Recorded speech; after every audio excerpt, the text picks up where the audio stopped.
ایک اور بات بڑی لوگ پوچھنے لگے، کہتے جی گائے کی ہوتی ہے بھینس کی بھی ہوتی ہے کہ نہیں؟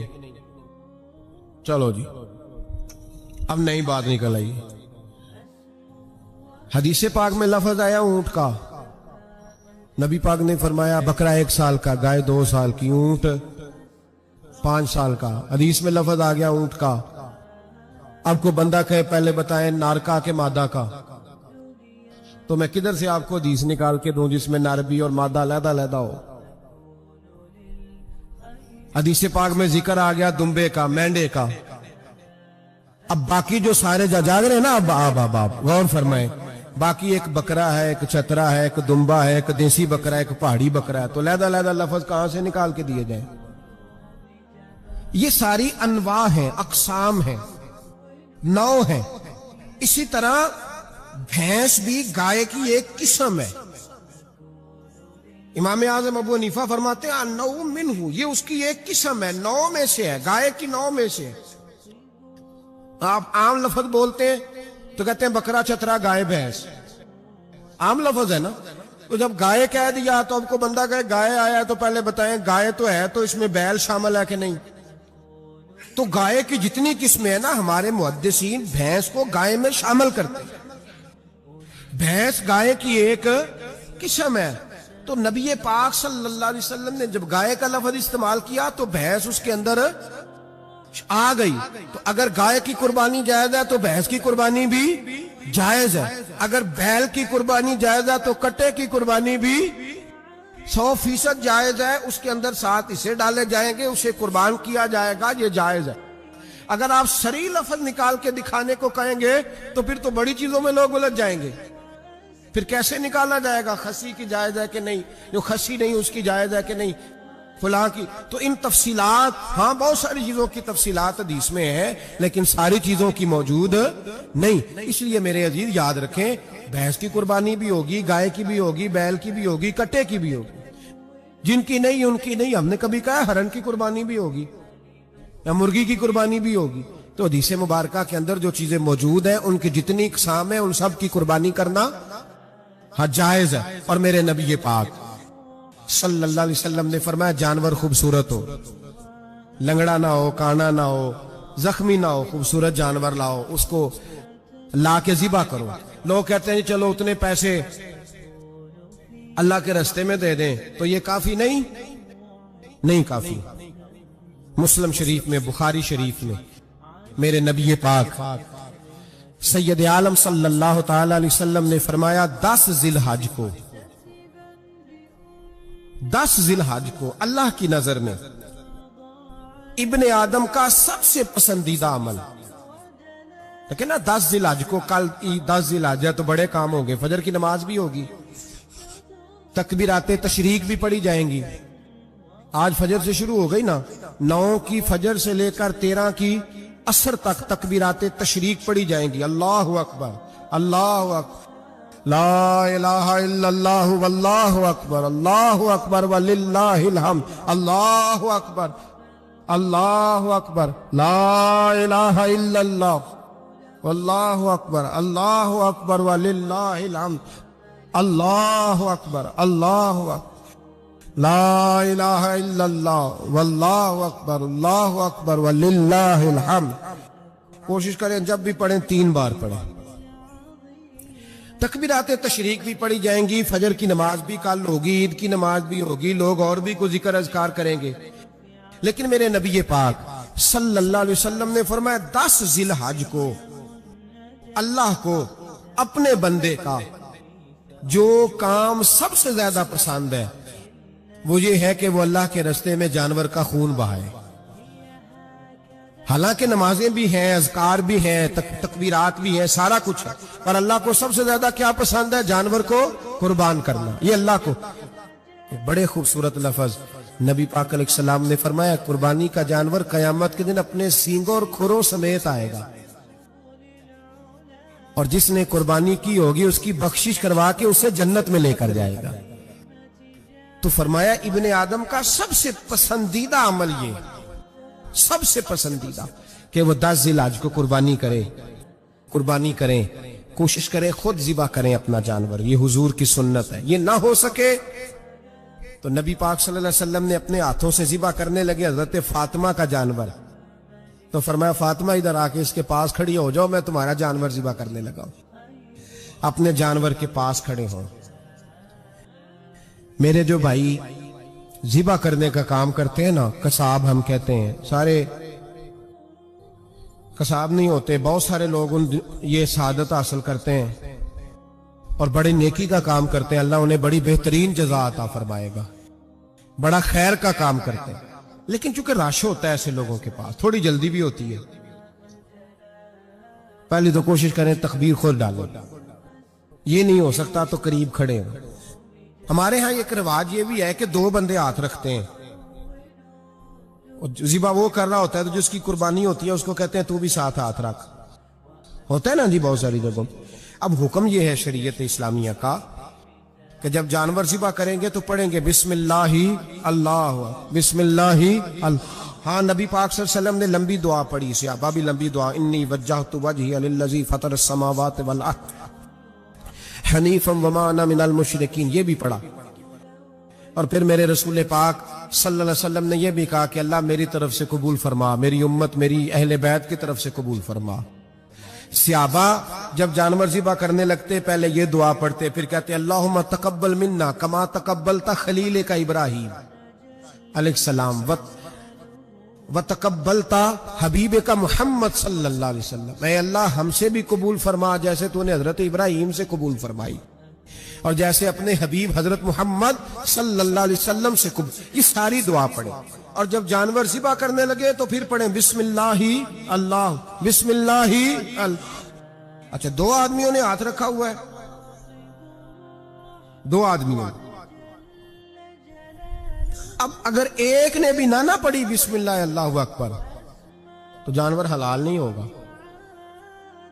دونوں کو پڑھنا پڑے گا، یہ مسئلہ یاد رکھیں۔ ایک اور بات بھی بتانی ہے آپ کو، وہ بھی آپ نے یاد رکھنی ہے۔ قربانی کے بڑے جانور میں کتنے حصے ہوتے ہیں؟ 7۔ اب 7 حصوں میں 7 کی نیت قربانی کی ہونی چاہیے،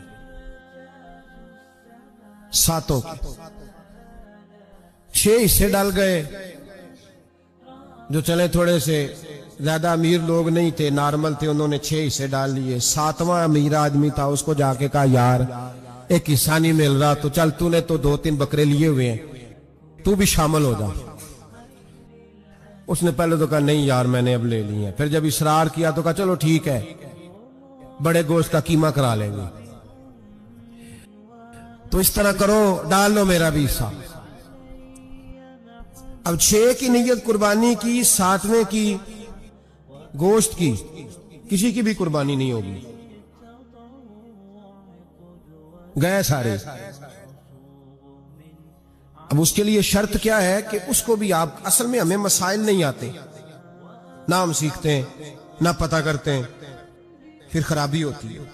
اب اس سے کہیں کہ یار قربانی سے پہلے اپنی نیت کا اعادہ کر، اپنی نیت کا اعادہ کر، بتا کہ تیری نیت کیا ہے، اور اگر غلط ہے تو صحیح کر لے، تاکہ سب کی قربانی تو بتا۔ یہ جو تو رکھ رہا ہے قربانی، تو کس کی قربانی کر رہا ہے؟ دادا جی کے نام کی، ابا جی کے نام کی، اپنے پیر کے نام کی، استاد کے نام کی، یا رسول پاک صلی اللہ علیہ وسلم کے نام، نبی پاک کے نام؟ اس سے پوچھیں، اور جو وہ نیت بتائے اس نیت کی دعا ہوگی، اس کی طرف سے کہا جائے گا اے اللہ اس کی طرف سے اسے قبول۔ میری بات کی سمجھ آ رہی ہے میرے عزیزوں کو؟ اور اس ارادے کے ساتھ قربانی، اگر ایک کی بھی نیت خراب ہو گئی تو مسئلہ بگڑ گیا۔ اس لیے ان مسائل کو، اور نبی پاک کے نام کی جو قربانی ہوگی، سبحان اللہ، میں کرامات کا زیادہ قائل نہیں، ہم کرامات کے نہیں کیفیات کے قائل ہیں، کیفیات کے، اور دین ویسے بھی لفظوں کا نام نہیں کیفیت کا نام ہے۔ میرے ایسا فرمایا کرتے تھے ہم کرامت سے زیادہ کیفیت کے قائل ہیں۔ اگر مرید ساری زندگی کرامتیں سناتا رہے اور کبھی اسے مدینے جانے کا شوق ہی پیدا نہ ہو، کبھی نبی پاک کے نام پہ آنسو نہ آئے، تو پھر کرامت کا فائدہ نہیں، کیفیت تو ملی نہیں اسے، ہم کیفیت۔ اسی طرح ہم نظرانے کے نہیں نظر آنے کے قائل۔ تو بھائی یہ یاد رکھ لیں